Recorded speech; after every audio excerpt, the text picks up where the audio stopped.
Hi guys, welcome to our very first membership masterclass. We are going to be going through the ins and outs of this beautiful classic bridal glam. I'm going to talk to you about lashes, skin prep, all the things. We're going to have all the products that are going to be down below inside the lesson. So if you have questions or you want links, they are all there for you.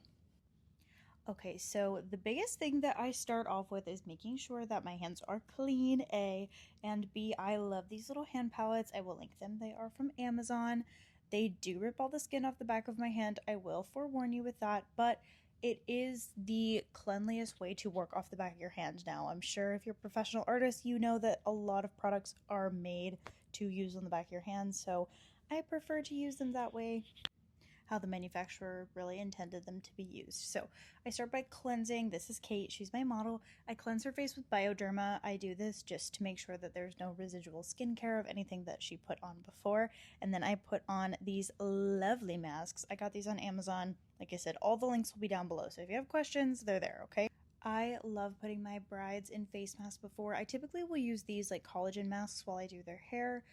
Or I love the snail mucin masks as well. They just create like relatively instant results and instant hydration. They do help kind of lower the chances of texture on the skin. So if you're not face masking your brides, I feel like you should. It's also a good upsell for your service. It's a extra thing in your service that makes you more valuable and that they feel like they're getting more inside the service. These are very, very cost effective as well. They're basically the exact same ingredients as the expensive one, just without the label, and I feel like they work just as well. You just have to be careful. I have a lot of questions people ask me about, like, oh, well, what if my bride ends up being allergic? I ask those questions prior. So, like, I won't use the snail mucin mask if they are allergic to shellfish. Like, you have to pay attention to stuff like that if you're going to use the masks. But if someone tends to have like really sensitive skin, I just won't do a mask at all. While we're on the topic of adding value to your service, a base massage is the way to go. These are cooling globes from Amazon. They're stainless steel, so they stay pretty cool inside your kit. I also sometimes will pop them in some ice or pop them in like a freezer or refrigerator when I get there. This is the vitamin serum spray. I love this for a good glowy base. It just has a lot of moisture to my base without adding moisturizer and kind of hydrates underneath my moisturizer. This and Embryolisse, which is what I'm applying now, is my top tier combo for that like satin skin that I do so often. I don't do super dewy, I don't do super matte. I love that just like satin finish where it looks just like skin that's not oily, if that makes sense. I tend to have a lot of brides that are like, I want to be dewy, but I don't want to look like greasy. And when you're taking flash photos and keeping this makeup on for 12 hours, sometimes that overly dewy look can just not be the vibe after like 6 hours in the makeup. Now, I will tell you, I do a very thick layer of Embryolisse. Sometimes I go over with 2 layers. It just depends on how dry they are. Typically in Florida, we don't need like too much with the skin prep because it's very, very humid here. But some of my girls have really dry skin. If you have oily skin, obviously you want to skip the extra layer. I always moisturize my oily girls though. So like if you're not moisturizing oily people, you're then creating more of a problem. So we want to do good skin prep and then manage with products. So manage with primers and anything like that. I then brush the eyebrows up. I just do this just to give me a little base, a little look of what I'm dealing with here. Then I put a very thick layer of my Kiehl's Avocado Eye Treatment. I love this eye cream. It's the best eye cream in the whole world. It just gives that very instant lift, but it also is very, very moisturizing. I get a lot of questions about these eye patches. These are actually Lash Tech eye patches. So they're just like aloe eye patches. They have no lint and all of that, and they are amazing. I get them on Amazon. I think they're like $20 for 100 pack, maybe even a little cheaper than that. And then I just put them on top of my skin prep so that things aren't sliding down their faces like those jelly ones, because I freaking hate those jelly ones. They're not the vibe. And also it's expensive and then bulky to carry around. These are like super thin and I can just utilize whatever products I want underneath the eyes. This is my Medicube wand. Like I said earlier, sometimes I do both, sometimes I do one. I just wanted to demonstrate both of the tools that I keep for you. I love this. It is just like a little red light therapy. It does have a little teeny bit of a like microcurrent through it. I don't know like really how much this actually is going to work like with a one-time use, but I feel like it's just something that makes people feel bougie. It puts in the effort that like you care, and it's a really good add-on to make you more money. Because we're all about the extras and the bouginess, Laneige lip mask goes on the lips. 99.9% of girlies have chapped lips, so this is an essential. I do like this. Like I said, I do products that have at least the most instant results that I can get from a product. So there's a lot of products out there that I love, but they are more for long-term stuff versus the stuff that I use in my kit are going to be for that kind of instant result. I prep her lids with the Hourglass concealer. Now I will tell you, if you have super oily eyelids, this is not the concealer to prep with. If you have oily eyelids, the Tarte Shape Tape I find is the best thing to prep with. I put that on the back of my hand just to warm it up, and then I press that in with a flat shader brush. And I also make sure that I kind of work this into the eyebrows. I really hate having super harsh lines, especially around the eyebrows. So we want to carve the brows out, but we don't want them to look like we just outline them in concealer. We want them to just look a bit brighter. Then I set everything with the Huda Beauty Pound Cake powder. This is the best powder in the world. It's going to create a nice smooth canvas for us to blend our eyeshadows on. You don't want to have a wet base. If your base is wet, you're going to get a very, very intense color payoff, which if that's your vibe and that's what you're going for, then obviously intentionally leave it wet. But for most bridal looks, we're looking for that very seamless blend, that super effortless smoke out, and the best way to do that is to set everything and put things on top of powder. Powder blends into powder better, so therefore you want to make sure you have a really good layer of powder on top of that concealer as well to prevent creasing. My first step with basically any and all eyeshadow looks are going to be my NARS Laguna. I either use the Laguna 2 or the original Laguna to kind of outline the socket of everyone's eye. This also makes sure that I'm kind of creating a cohesive look with everything. I use the same bronzer that I'm going to use on her face, on her eyes, and then I put my eyeshadow on top to make sure that, like I said, I don't have that like super stark base, and everything is just going to be a much more seamless blend. Y'all don't judge my eyeshadow palette. It's a used and loved. This is the Patrick Ta, one of the shades in the matte palette.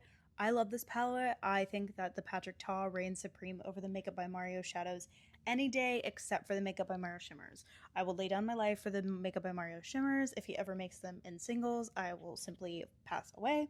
But I use this kind of warm brown to just redefine that shape that I made with the bronzer.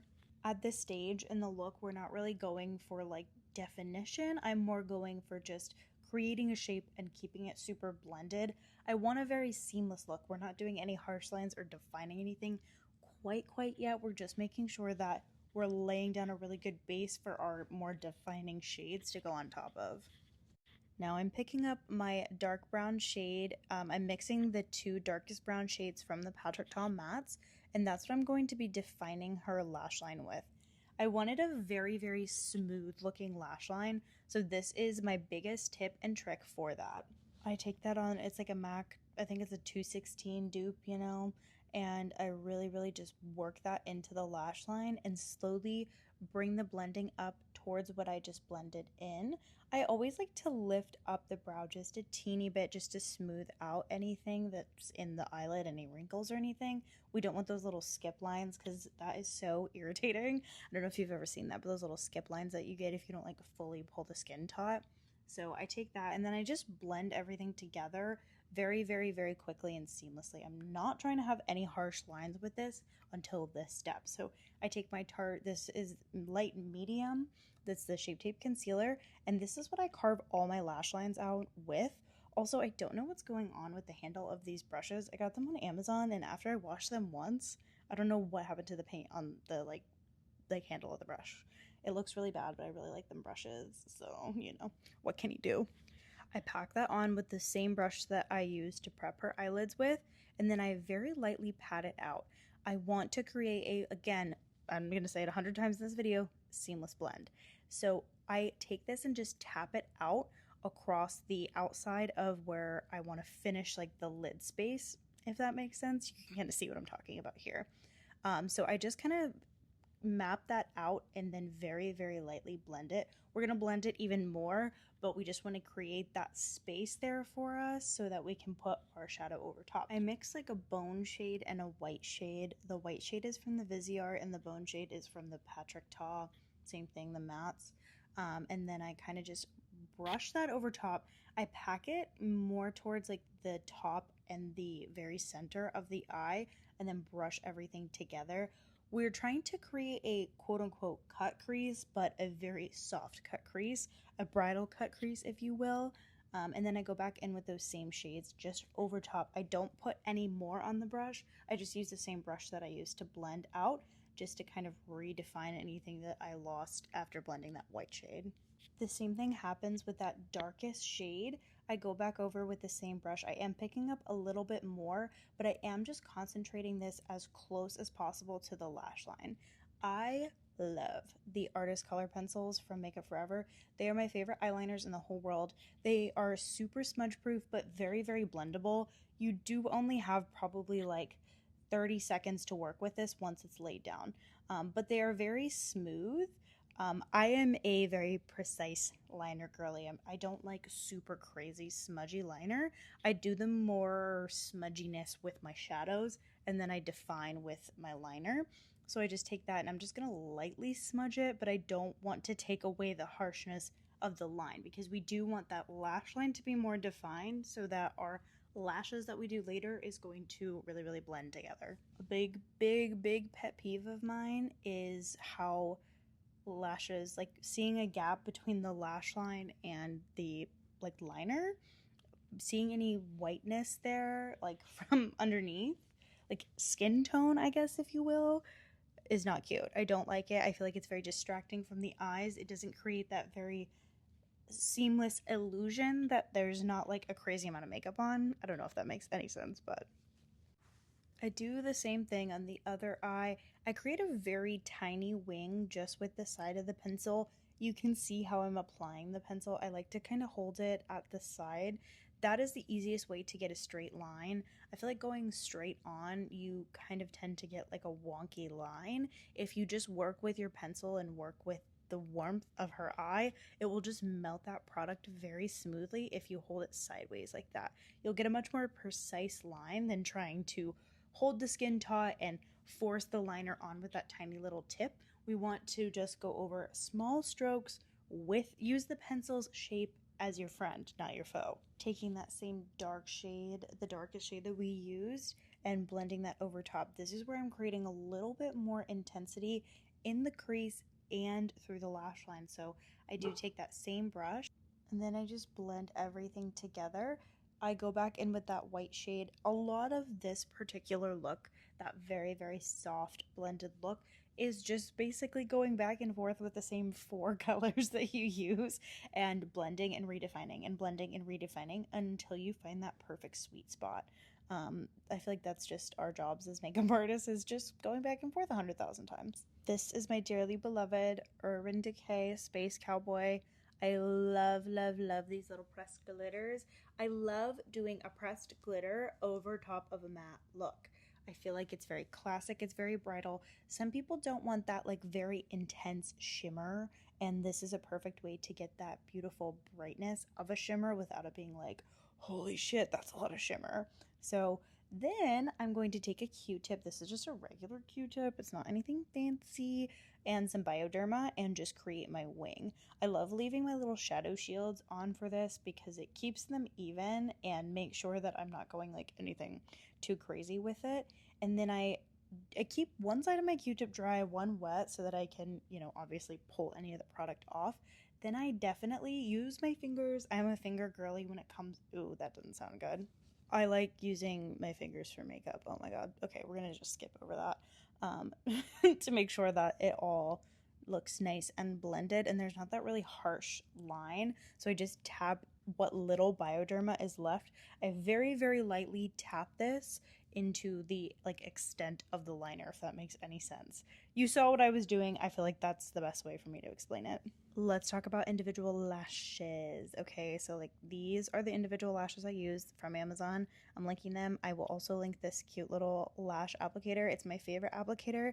I love it so much. I use these super strong hold. This is the black glue. I will choose to use black glue whenever I do a softer look, just so the lash line looks super dark, especially in photos. We're not necessarily doing black liner. We want to do black lash glue, but you have to be very careful, okay? So I will put a little bit of glue. I just do a little bit of glue at a time because I don't like my glue to get too tacky. I like a pretty liquidy glue when I'm applying. I take my clusters, I put a little bit of glue on the bottom, and then what I like to do is kind of smush them in between the lashes. So I will kind of move them back and forth until I can get right in between her natural lash and the second layer of her natural lash, so that it looks a little bit more seamless and it doesn't just look like I popped lashes on top of her natural lash line. That is, I feel like, the most comfortable and easy way to do it. It is not an easy method to learn, and not everybody's lashes can handle that. You have to have either very thin lashes or very thick lashes to make that work. So individuals are their own battle. It takes lots of practice to get good at them, but I prefer them 1,050 million times over strip lashes. I hate strip lashes. Strip lashes never look good. They pop, they move, they're uncomfortable. I can guarantee you will have much happier clients and much better looking makeup when you learn how to do individual lashes. I will eventually do an entire video on how I apply lashes and kind of go over step by step every single part and the types that I use, but for this look I used 14, 12s, and 10s, so I kept them relatively long. We wanted the lashes to be very thick and very clustered. The lashes, like I said, are the darkest element of this look, which I think typically when people are looking for soft glam, that is what they're talking about. These are the Say Warm Glow drops. I love these for a very dewy look. So I apply these on top of my moisturizer after I remove my eye patches. So you can see she already has a lot of glow going on from the skin prep, but this just gives that like extra boost of glow. And if you're doing a more bronzy look, I feel like the light tint from this just adds that really pretty element when it mixes with the foundation. Next, we're going to move on to underpainting. I use the Laguna 2. This is the Cream Pot Bronzer from NARS. I freaking love this stuff. It's not a contour stick. It's not like the Makeup by Mario, which I also use those pretty often. This is more of a bronzer, so it melts in a little bit different. It does not have a very aggressive color payoff. It is, like I said, more of a bronzer than a contour. I love contouring with bronzer. I know that sounds insane. You get a much smoother look with this instead of the very intense contour. Now, obviously, if you're doing a very glam look, you want the intense contour, but with this, we just want a hint of bronze. We want it to look sculpted. We don't want it to look chiseled. I don't know if that makes any sense to you, but it makes a lot of sense to me. So I will apply this in like a nice C shape around, and then I will also blend it on her nose. I create my nose contour this way. I let the nose contour sit. This I feel like dries a little bit, so I'll get a little bit more color payoff there before I start blending it, but I do take that in with the same brush that I used for her like concealer at the beginning, and it's the same shape of the brush, if that makes sense. And then I apply that all over. Basically everywhere that you would contour and bronze is where this is going first. My holy grail makeup brush, this is the Makeup by Mario double-ended F5 brush. This, if you don't have this, you need it. Makeup by Mario has a pro discount. You have to have it, you need it. It's amazing. I have probably 9 of them in my kit at all times. I very rarely do my skin with anything else other than this brush. I feel like the way that I do skin, this brush just really comes in handy. It's not super dense, but it's not super fluffy. It's really right in the middle. You get that nice dense blending brush for like under the eyes, and then this side is really, really nice for just blending any creams out, but it doesn't pick up a lot of product because of the kind of nature of how the bristles are made. This is a product that is like relatively new to me that I didn't know that I loved, but I bought it for myself. It's the Calorie Hideaway, say that 9 times fast. This is the peach tone, and I put this underneath anyone's eyes that has like any sort of relative dark circles. It's not really good for it doesn't have a lot of coverage. It's more of that brightener, but it does color correct a little bit, so I love the peach tone. And then the Hourglass Vanish Concealer right on top of that. I don't feel like this product needs any downtime to dry in between applying more product on top. There are other eye brightenings, like I feel like the Charlotte Tilbury one, it's very, very thick. So I like to give it like a little bit of like melting time so that it doesn't get too weird in between applying product on top. So I apply the Hourglass Vanish Concealer in kind of like the V method. That is like the 2016 girly inside of me, but I truly feel like creating a super bright under eye is why I feel like soft glam is soft glam. This is the glam aspect of it. This is the most and highest coverage that I'm going to do on her whole face, is with this concealer. So I like the super brightness underneath the eyes. I go either a full shade or a shade and a half lighter than her foundation. Typically what I'll do is like her natural concealer color. I will mix that in with a either white or a brighter concealer to create like a perfect match, because we want them to look bright, but like I'm not a fan of the like full on white under eyes. I don't like that. I don't really do that because I feel like I'm scared it's gonna flash back and I'm too much of a weenie to do that. But then like I said, I'm kind of carving out her face with this, so I go over the top of the nose, through the forehead, and on the chin, and then I really quickly blend that because this is a setting concealer. The Hourglass will self-set, so you do have to work relatively fast with this. And I do blend that out with the more dense side of my F5 brush. I mean, it literally just blends everything so seamlessly. This is Rare Beauty Happy. It is probably my favorite shade and finish out of all the Rare Beauty blushes. I feel like it's such a pretty bubblegum pink for my like more medium skin tone. I feel like this looks the best on, especially when it comes to underpainting. So with blush is always the first thing to go, so I load up on the blush. Specifically when it comes to underpainting, we will put more blush on top because I'm a blush girly. I think more is more, especially when you're taking professional photos. But I blend that on top of my concealer and my bronzer. This is what's going to create that stark look and have her cheekbones look super rounded and pretty. I don't like putting my bronzer always goes at the bottom. I don't like to do a super crazy contoured look, so I feel like this is the softest way for us to get that, and then we'll put the powder back on top. I go back in with the same concealer just to kind of blend everything back together. Like I said, all I do is put stuff on and then blend it out and then put more of that same thing back on and blend it back out again. We're creating a very structured base without creating a bunch of lines. My favorite foundation in the whole world, the NARS Light Reflecting. The shades are there for you. I mixed this with the One Size Base Thinner, which has been my favorite way to utilize this product. I love how thin the product is, but I feel like after it sits in my bottles for like a couple of weeks, it tends to thicken up a teeny bit, and I feel like it is more of a medium coverage, and with all the underpainting that I do, I want more of a light, slightly medium coverage. So what I like to do with this more thin foundations just in general, I take the foundation brush that I use my skin prep with, I give it a little bit of a wipe down, but like I said, I like to kind of mix everything together. So I stripe that on her face in a very thin layer, and I work section by section. So I do the right side of her face, then the left side of her face, and then I take that like more fluffy end of my F5 brush and tap that on top.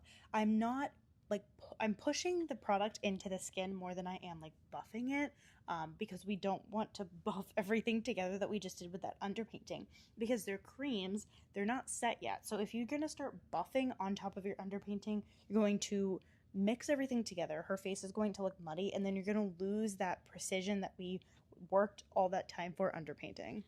So I will blend and then I will go back and forth. Like I said, you'll hear me say that 100 more times inside of this look. That's just what I do.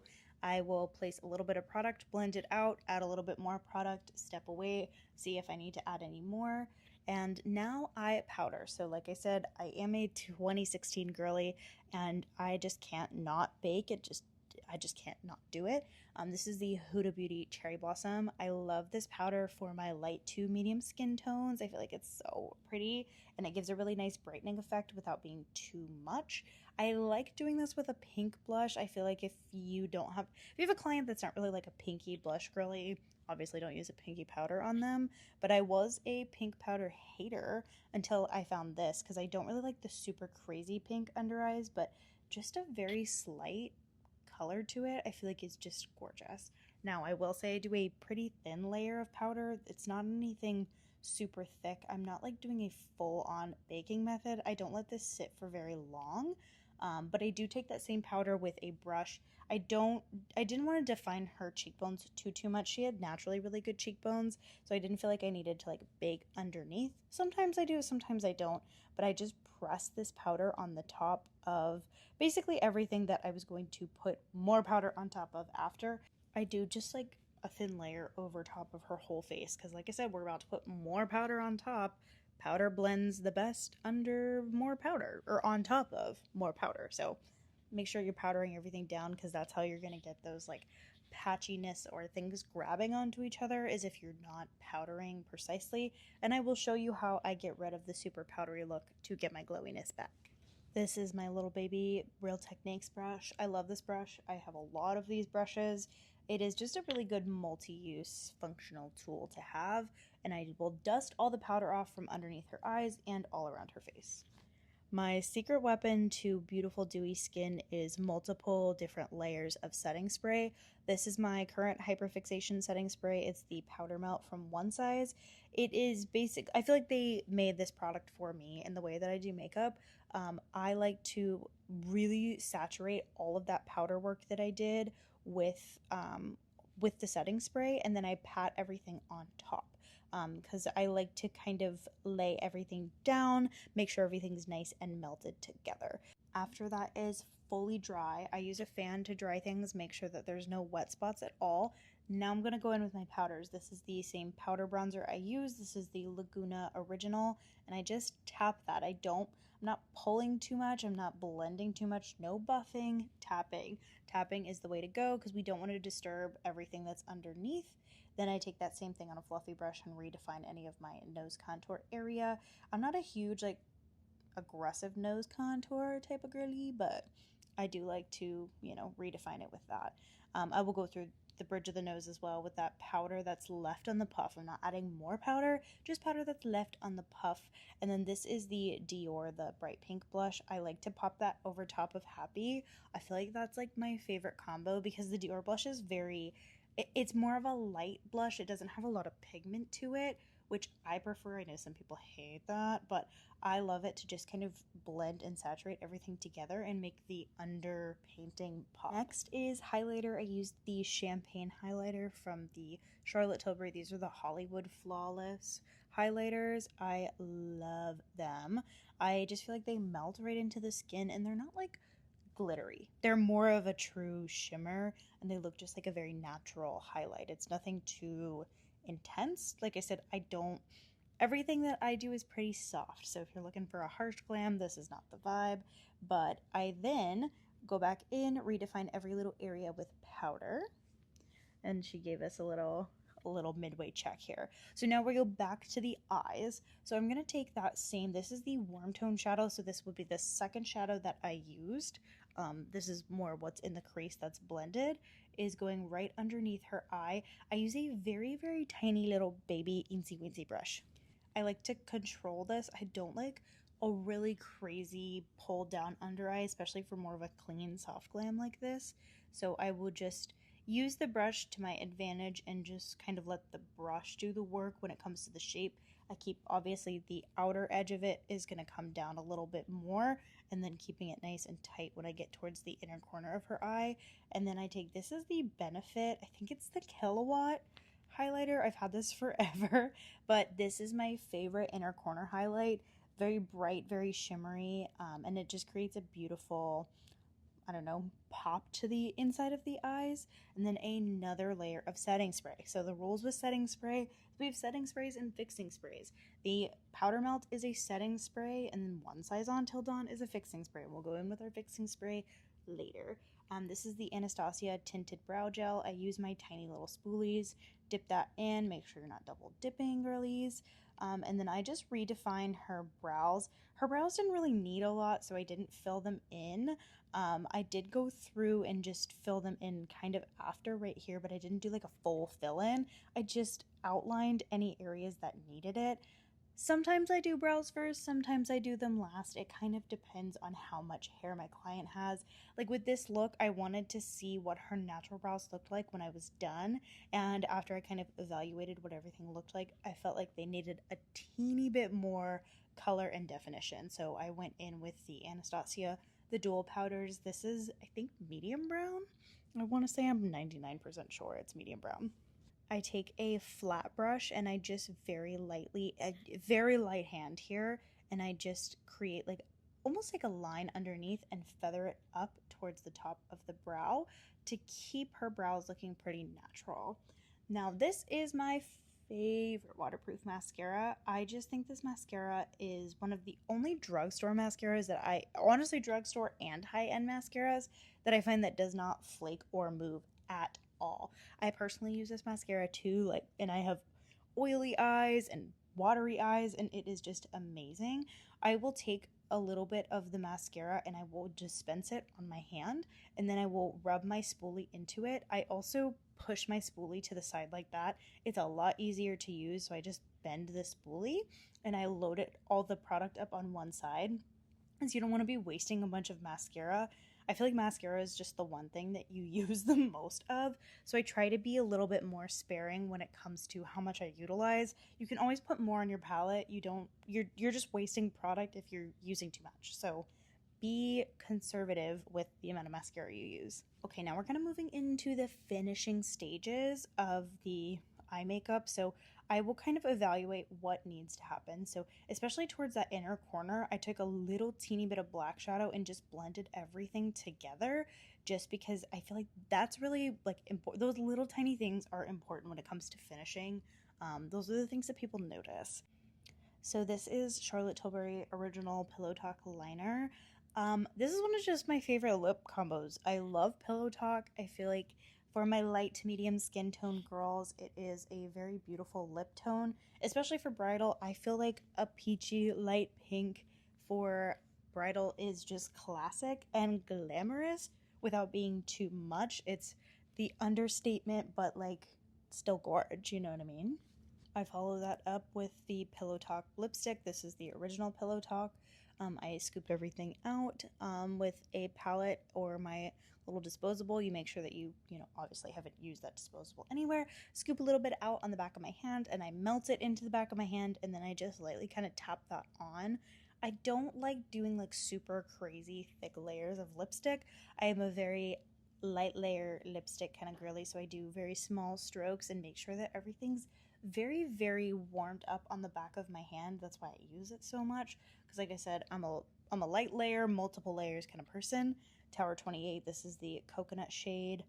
It's one of my favorites in this lip combo. Like, I love the Tower 28 gloss with basically anything. Tower 28 gloss, honestly, hands down, is just the best. Then the last step in the Glam, this is the fixing spray. So we want to create like a little crust on the outside of her face to make sure that everything is laid down. I do 2 to 3 layers of this, especially if it's pretty humid outside. Now we move to the body glow. I love the Live Tinted. This is the Hue Glow. This is the Moonlight shade.